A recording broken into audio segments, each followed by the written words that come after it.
À Marae, au cœur d'une discorde, à Rurutu, une famille demande la destruction du site sacré. Il avait été érigé par le maire en début d'année, mais empiète sur le terrain familial. S'il y a bien eu des tentatives de conciliation, l'affaire s'est tout de même retrouvée devant le tribunal forain ce matin.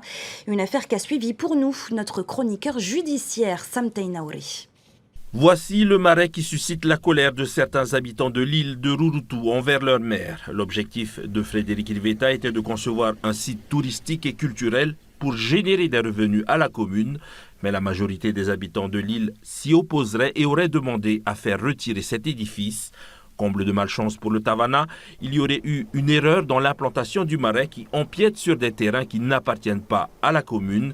Il aurait tenté de négocier un loyer aux familles concernées, mais elles ont refusé et demandent purement et simplement à faire retirer le marais. Le maire a refusé. L'affaire a été portée devant la justice. C'est un scandale qu'un élu s'octroie le droit d'aller sur un terrain, de s'en approprier et d'en faire ce qu'il veut sans aucune autorisation de la part des copropriétaires. Les choses auraient pu se faire s'il y avait eu des discussions, des négociations, ou peut-être en amont ça aurait pu se faire.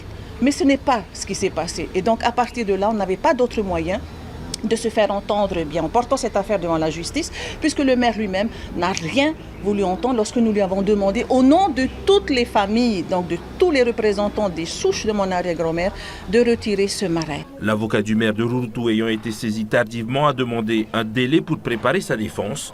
L'audience du jour a été renvoyée au 7 décembre. Le pays a été saisi sur ce dossier et a simplement confirmé que le site où a été érigé le marais n'est pas un ancien marais ou ne représente pas un intérêt culturel enregistré au service du patrimoine. Nous avons tenté de joindre le maire par téléphone, mais sans succès.